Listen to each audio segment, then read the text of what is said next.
പാലക്കാട് ഡെങ്കിപ്പനി ബാധിച്ച് വിദ്യാർത്ഥിനി മരിച്ചു. എരുത്തേമ്പതി വണ്ണാമട സ്വദേശിയായ 13-കാരി അശ്വിനിയാണ് മരിച്ചത്.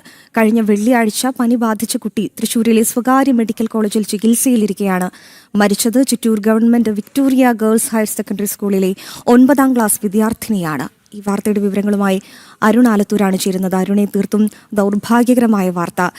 എന്തുകൊണ്ടാണ് ഈ കുഞ്ഞിന് രോഗം സ്ഥിരീകരിച്ചതിന് ശേഷം ഈ കുഞ്ഞിനെ രക്ഷിക്കാൻ കഴിയാതെ പോയത്? എന്തുകൊണ്ടാണ് അരുണെ?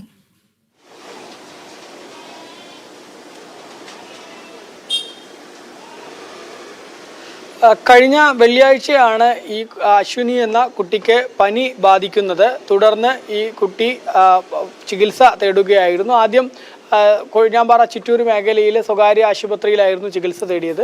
അവിടെ നിന്നും അസുഖം മൂർച്ഛിച്ചതിനെ തുടർന്ന് പാലക്കാട്ടെ മറ്റൊരു സ്വകാര്യ ആശുപത്രിയിൽ ചികിത്സ തേടി. പിന്നീട് തൃശ്ശൂരിലെ സ്വകാര്യ മെഡിക്കൽ കോളേജ് ആശുപത്രിയിൽ ചികിത്സ തേടുകയായിരുന്നു. ആ ചികിത്സയിലിരിക്കെയാണ് 9ാം ക്ലാസ്സുകാരിയായിട്ടുള്ള വിദ്യാർത്ഥിക്ക് ദാരുണാന്ത്യം സംഭവിച്ചിരിക്കുന്നത്. ഡെങ്കിപ്പനി ബാധിച്ചാണ് ഈ വണ്ണാമട സ്വദേശിയായിട്ടുള്ള അശ്വിനി എന്ന 13-കാരിക്ക് ജീവൻ നഷ്ടമായിരിക്കുന്നത്. ഈ കുട്ടി ചിറ്റൂരിലെ Victoria government girls higher secondary സ്കൂളിലെ 9ാം ക്ലാസ് വിദ്യാർത്ഥിയാണ്. ഈ പനി ബാധിച്ച് ആ സമയത്ത് തന്നെ കൃത്യമായി ചികിത്സ നൽകിയിരുന്നു എന്നുള്ളതാണ് രക്ഷിതാക്കളും ബന്ധുക്കളും ഒക്കെ പറയുന്നത്. പക്ഷേ ചികിത്സയിലിരിക്കെ അസുഖം മൂർച്ഛിച്ചതാണ് മരണത്തിലേക്ക് വഴിവെച്ചത് എന്നുള്ളതാണ് നിലവിൽ ലഭിക്കുന്ന വിവരം.